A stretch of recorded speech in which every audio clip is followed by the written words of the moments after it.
बात बोलिएगा, जो आप प्रेस क्लब में इस टाइम बैठक कर रहे हैं, उसके बारे में क्या बोलना चाहते हैं? मेरा नाम आचार्य राजेश शर्मा है और अखिल भारतवर्षीय ब्राह्मण महासभा का मैं प्रदेश महामंत्री हूँ। आज पूरे उत्तर प्रदेश में जिस प्रकार से ब्राह्मणों पर अत्याचार हो रहे हैं, जिस प्रकार से ब्राह्मणों का उत्पीड़न हो रहा है, उस सबको देखते हुए लगता है कि यह सरकार ब्राह्मण विरोधी है।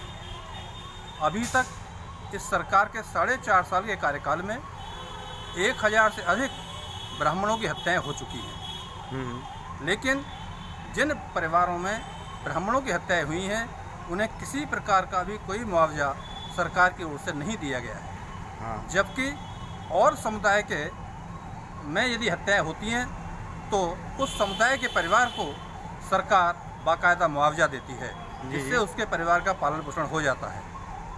हमारे जिन ब्राह्मण परिवारों की हत्याएं हुई हैं, उनके परिवार सड़क पर आ गए हैं, रोटी रोटी को वो तरस रहे हैं। इसलिए सरकार को समान नीति अपनानी चाहिए। खाली ब्राह्मण समाज को लेकर कि अन्य लोगों को भी जो रोड पर आ गए हैं, बहुत सी लोगों को भूख की मदद की ज़रूरत है। इस सरकार में क्या उनको ये मदद मिल पाएगी? नहीं, देखिए, ब्राह्मण परिवार तो हैं ही, ब्राह्मण के अतिरिक्त और भी ऐसे बहुत जाति वर्ग के लोग हैं कि जिनकी मदद सरकार नहीं कर रही है। उन सबकी मदद सरकार को, जो भी गरीब है, जो लाचार है, जो मजबूर है, उन सबकी मदद करनी चाहिए सरकार को। समरसता का भाव यदि हम जब तक नहीं रखेंगे मन में, तब तक सरकार समान कार्य, समान नीति नहीं अपना सकती। इसी ब्राह्मण समाज से तो विकास दुबे जी थे। विकास दुबे जी ने गलत किया या सही किया, वो सरकार का क्या कहना है, आप बताएंगे? नहीं, विकास दुबे अपराधी था, अलग विषय हो गया। लेकिन विकास दुबे एक पैर से उसके परेशानी थी, उस पैर को लेकर वो भाग नहीं सकता था।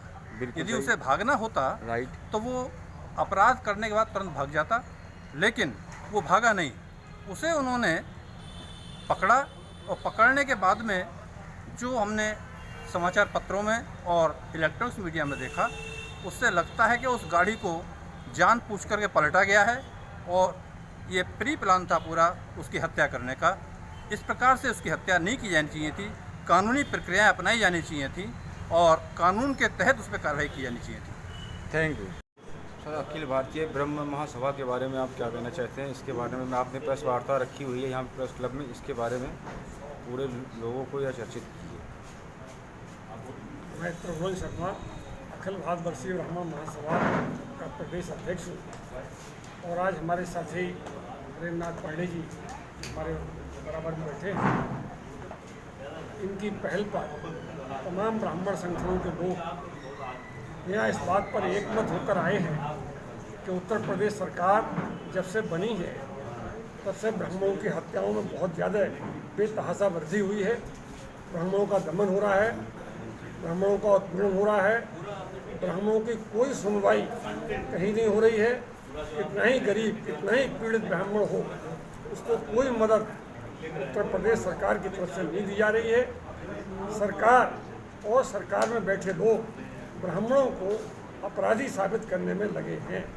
इसकी सबसे पहली वानगी सरकार बनते ही रायबरेली के ऊंचाहार में जो हत्याकांड हुआ था, जिसमें 5 लोग गाड़ियों में जिंदा जला दिए गए थे, वो उसकी वानगी थी, वहीं से शुरुआत हुई थी। और सरकार में बैठे मंत्री ने कहा था ये ब्राह्मण खुद अपराधी थे, और ऐसा वक्तव्य देने वाले मंत्री का किसी ने खंडन नहीं किया। वो व्यक्ति आज भी मंत्री है। तब से निरंतर ब्राह्मणों की हत्याओं में वृद्धि होती आ रही है। और ये निर्दोष खुशी दुबे, जिसकी कुछ दिन पहले ही शादी हुई थी, बिकरू कांड जब हुआ उससे पहले शादी हुई थी, और वो केवल इस नाते जेल में है कि वो अमर दुबे की पत्नी थी।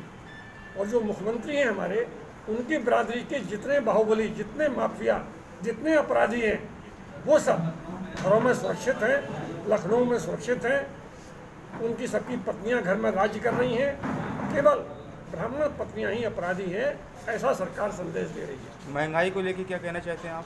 महंगाई तो चरम पर है। किसान आत्महत्या करने को मजबूर है। डीजल पेट्रोल के दाम आसमान छू रहे हैं। मोदी सरकार ने आते ही 16 बार अब तक एक्साइज ड्यूटी बढ़ाई है। जो भ्रष्ट कांग्रेस की सरकार ने जो ड्यूटी 3 रुपये 45 पैसे रखी थी, आज वो ड्यूटी बढ़कर 63 रुपये हो गई है। तो महंगाई की तो बात ही मत पूछिए कुछ। सही बात है। Thank you.